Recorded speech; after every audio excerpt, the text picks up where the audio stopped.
गण गणपतये नमो नमः। श्रीमद् वाल्मीकि रामायण किष्किंधा कांड 48वां सर्ग। दक्षिण दिशा में गए हुए बानरों के सीता का खोज आरंभ करना। उधर तार और अंगद के साथ हनुमान जी सहसा सुग्रीव के बताए हुए दक्षिण दिशा की ओर चले। उन सभी श्रेष्ठ बानरों के साथ बहुत दूर का रास्ता तय करके वो विंध्याचल पर्वत पर गए। वहाँ की गुफाओं, जंगलों, पर्वत शिखरों, नदियों, दुर्गम स्थानों, सरोवरों, बड़े बड़े वृक्षों, झाड़ियों और भांति भांति के पर्वतों तथा वन्य वृक्षों में सबर ढूंढते रहे, परंतु वहां जो उन समस्त वीर बानरों ने मिथिलेश कुमारी जनक नंदिनी सीता को कभी नहीं देखा। वो समेत दुर्दश वीर नाना प्रकार के फलमूल का भोजन करके सीता को खोजते और जहाँ तहाँ ठहर जाया करते। विंध्य पर्वत के आसपास का महान देश बहुत सी गुफाओं और घने जंगलों में भरा था, इससे वहाँ जानकी को ढूंढने में बड़ा कठिनाई होती थी। भयंकर दिखाई देने वाले वहाँ के सुनसान जंगल में न तो पानी मिलता, न कोई मनुष्य दिखाई देता। वैसे जंगलों के खोज में करते समय उस बानरों का अत्यंत कष्ट सहन करना पड़ता। वहाँ विशाल प्रदेश अनेक गुहाओं तथा सघन वनों से व्याप्त था, अतः वहाँ अन्वेषण का कार्य बहुत कठिन प्रतीत होता था।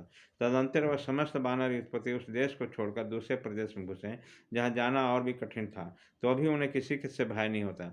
वहाँ के वृक्ष कभी फल नहीं देते, उसमें फल भी नहीं लगते, उसके डालियों में पत्ते भी नहीं। वहाँ के नदियों में पानी नाम का नहीं था, कंद मूल तो आधे सर्वथा दुर्लभ थे।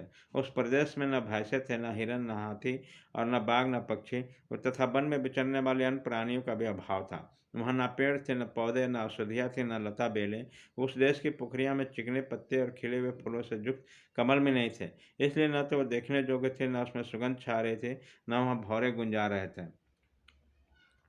पहले वहाँ कुंडो नामक से प्रसिद्ध एक महाभाग सत्यवादी और तपस्या के धनी महर्षि रहते थे, जो बड़े अमरशील थे, अपने प्रति किए गए अपराध को सहन नहीं करते। शौच और संतोष आदि के नियमों का पालन करने के कारण उस महर्षि को कोई तिरस्कृत या पराजित नहीं कर सकता। उस वन में उनका एक बालक पुत्र, जिनकी अवस्था 10 वर्ष थी, किसी कारण से मर गया। इससे कुपित होकर वह महामुनि उस वन के जीवन का अंत करने के लिए उद्यत हो गए।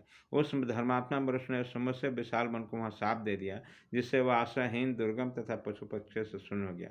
वह सुग्रीव के प्रिय करने वाले उन महामनस्वी बानरों ने उन वन के सभी प्रदेशों, पर्वतों के कंदराओं तथा नदियों के उद्गम स्थानों में एकाग्रचित होकर अनुसंधान किया, परंतु वहां भी उन्होंने जनकनंदिनी सीता अथवा उसका अपहरण करने वाले रावण का कुछ पता नहीं चला।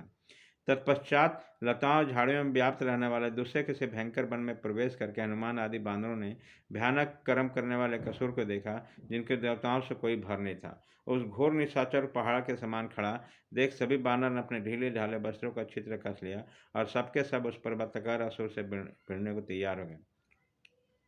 उधर वो बलवान असुर भी उस बानर को देखकर बोला, अरे आज तुम सभी मारे गए। इतना कहकर वह अत्यंत कुपित होकर बधा हुआ मुक्का तान कर उसको दौड़ा। उसे सहसा आक्रमण देख बलिपुत्र अंगद ने समझा ये रावण है। उसने आगे बढ़कर उसे एक तमाचा जड़ दिया। बलिपुत्र के मारने पर असुर मुंह से रक्त बनकर गिरता हुआ फटकर गिरे हुए पहाड़ की भांति पृथ्वी पर जा पड़ा और प्राण पर खड़े उड़ गए।